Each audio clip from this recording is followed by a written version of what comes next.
Assalamualaikum warahmatullahi wabarakatuh. Dari zaman dulu sampai sekarang, bagian laut yang berhasil dieksplor sama manusia hanyalah sedikit saja. Sisanya masih banyak harta karun atau hal-hal yang unik yang mungkin masih tersimpan di bawah sana. Hanya beruntungnya, seiring berjalannya waktu, ada saja peneliti yang berhasil menemukan hal-hal yang sangat keren dari lautan. Penasaran ada apa saja? Inilah beberapa penemuan bawah air yang paling keren yang tidak pernah disangka-sangka. Nomor 10, harta karun. Pada zaman Perang Dunia Kedua, ada sebuah kapal kargo Inggris yaitu SS Gersopa yang tenggelam di lepas pantai Irlandia karena kemungkinan terkena serangan torpedo oleh pihak Sherman pada sekitar bulan Februari 1941. Ternyata setelah sekian tahun lamanya, pada bulan Juli 2012, para peneliti mendapat kabar kalau perusahaan Amerika berhasil melakukan pemulihan logam mulia dari kapal karam tersebut. Jadi, pemulihan ini tidak dilakukan secara sembarangan. Perusahaan tadi memang punya kontrak dengan pemerintah Inggris di mana mereka bisa mempertahankan 20% dari nilai kargo yang telah ditemukan. Dan betapa beruntungnya mereka karena dari hasil siaran pers perusahaan tersebut kabarnya berhasil membawa 240 ton perak bekas zaman perang dahulu. Awalnya cuma 48 ton yang ditemukan, di mana terdiri dari 1.203 batangan perak saja. Tapi operasi pemulihan ini dilanjutkan terus-menerus dan akhirnya berhasil mengangkut sisa-sisanya dari kedalaman 4.876 meter. Kabarnya nilai harta karun ini menyentuh 150 juta pound sterling. Nomor 9, pertempuran laut kuno. Tidak ada yang akan menyangka kalau ada benda berumur 2000 tahun lalu yang ternyata masih tersimpan di bawah laut dengan rapi. Jadi pada bulan November 2013, para arkeolog berhasil menemukan harta karun di lepas pantai Sisilia, di mana menurut sejarah merupakan lokasi pertempuran laut kuno pertama. Di tempat tersebut mereka berhasil menemukan alat pendobrak, helm, baju besi, dan juga senjata yang mulai karatan. Diduga kapal bangsa Kartago yang melawan bangsa Romawi diserang secara mendadak, sehingga 50 kapal mereka dibuat karam dan 10.000 orang meninggal dunia. Menurut para arkeolog, kumpulan artefak tersebut diperkirakan tidak ternilai harganya, meskipun sudah terkubur selama ribuan tahun di kedalaman 100 meter. Nomor 8, Strip Club. Penemuan yang satu ini memang bukan berasal dari zaman dahulu, tapi semenjak sebuah strip club di Israel ditinggalkan oleh pemilik dan pengunjungnya, sebenarnya banyak yang lupa dengan nimfa sobar ini. Bisnis ini berakhir gagal dan berujung ditinggalkan, padahal di dalamnya lengkap sekali dengan equipment untuk strip club pada umumnya. Jadi suatu hari, seorang diver dan fotografer bernama Gil Koplovitz memutuskan untuk turun ke dalam air di sekitar sana untuk mendokumentasikan klubnya. Ternyata di bagian luar terlihat banyak yang lumutan dan juga karatan, di mana bagian dalamnya pun ternyata masih banyak furniturnya, seakan-akan seperti siap kembali dibuka kapan saja. Nomor 7, mesin roket. Berhubung Jeff Bezos selaku pendiri Amazon memang suka sekali dengan hal-hal berbau luar angkasa. Tidak heran kalau dia sampai rela mengeluarkan uang banyak untuk menemukan lokasi dari mesin F1 yang tenggelam di Samudra Atlantik. Untuk kalian yang tidak tahu, mesin itu adalah mesin yang dipakai oleh Apollo 11 dalam misi pergi ke bulan pada tahun 1969.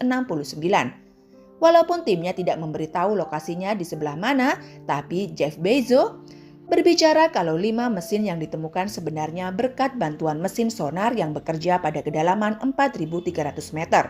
Menurut Jeff, mesin F1 tersebut dianggap sebagai keajaiban modern yang punya 32 juta tenaga kuda, serta membakar 12.000 kg kerosen. Sayangnya dari semua mesin yang ditemukan, tapi mereka tidak bisa membawa semuanya ke daratan.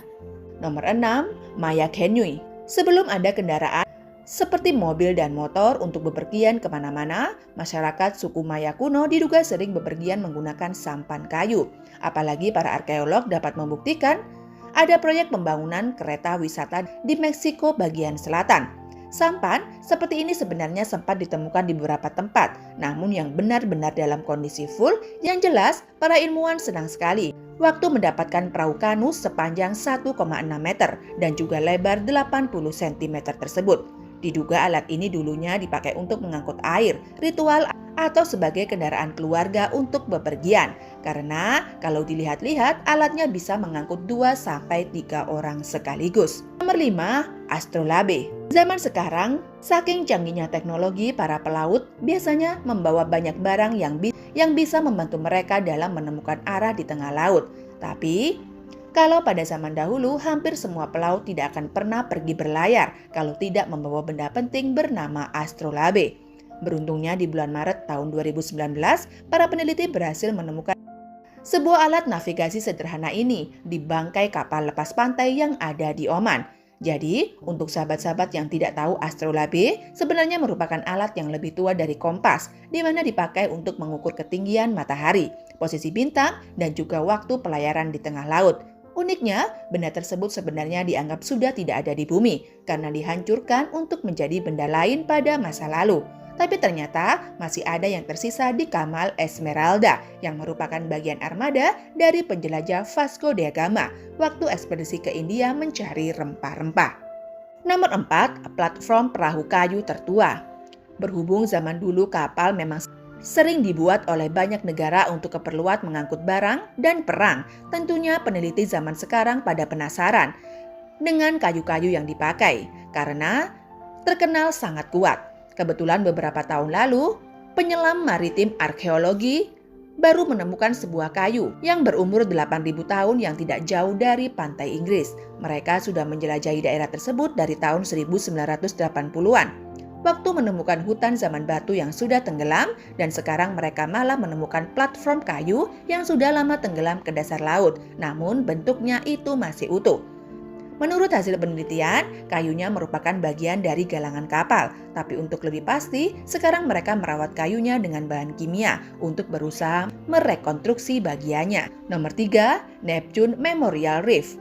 Apa yang kalian lihat ini bukanlah kota Atlantis yang muncul kembali, melainkan tempat tersebut bernama Neptune Memorial Reef, yaitu sebuah taman pemakaman yang dibuat sama Kim Brindle pada tahun 2007 lalu. Jadi taman ini memang sengaja didesain seperti legenda kota Atlantis, mulai dari jalannya, bangku taman, patung, sampai podiumnya. Padahal aslinya tempat tersebut merupakan komplek pemakaman yang bisa dikunjungi oleh orang-orang asal mau bersusah payah scuba diving terlebih dahulu. Abu jenazah yang ditaruh di sini akan dibuat menjadi terumbu karang buatan sehingga bisa berguna untuk ekosistem laut. Nomor 2, Kota Herakleion. Selama 4 tahun, seorang arkeolog bernama Frank Godio tidak pernah berhenti mencari penemuan yang dia tunggu-tunggu. Sampai akhirnya pada tahun 2001 lalu, dia benar-benar dapat menemukan kota Mesir kuno yang dikenal dengan nama Heraklion. Menurut legenda, kota tersebut dulunya merupakan sebuah tempat kaya dan makmur sebelum akhirnya ditelan oleh lautan. Tapi setelah berhasil ditemukan, Frank berhasil menemukan patung-patung kolosal seperti dewa Mesir Isis dan dewa Hapi, meskipun tertutup oleh banyak lumpur. Bahkan mereka juga berhasil menemukan berbagai jimat religius, puluhan sarkofagus, koin emas, perunggu, dan juga mayat hewan. Kalau menurut para arkeolog, dengan ditemukannya kota tersebut, mereka jadi bisa menambah pemahaman tentang dunia kuno, walaupun sampai sekarang masih banyak tulisan dan kode yang perlu diterjemahkan. Nomor 1, Kota Tua Tiongkok. Berhubung dari tadi para arkeolog menemukan kota kuno, kali ini ada kota bawah air yang dikenal dengan nama Atlantis China, yang juga ditemukan tersembunyi 40 meter di bawah permukaan Danau Sentau. Jadi ceritanya, setelah terpendam bertahun-tahun, pejabat setempat sudah menemukannya di tahun 2001. Cuma mereka baru membuka situsnya untuk pariwisatawan sejak tahun 2017. Diperkirakan selama beberapa tahun, para arkeolog memakai tempatnya untuk diteliti lebih dalam, di mana hasilnya dulu tempat tersebut merupakan pusat politik dan juga ekonomi. Bahkan di jalanannya ada 265 lengkungan dengan pahatan naga, burung peonik, dan singa, serta punya 5 gerbang masuk.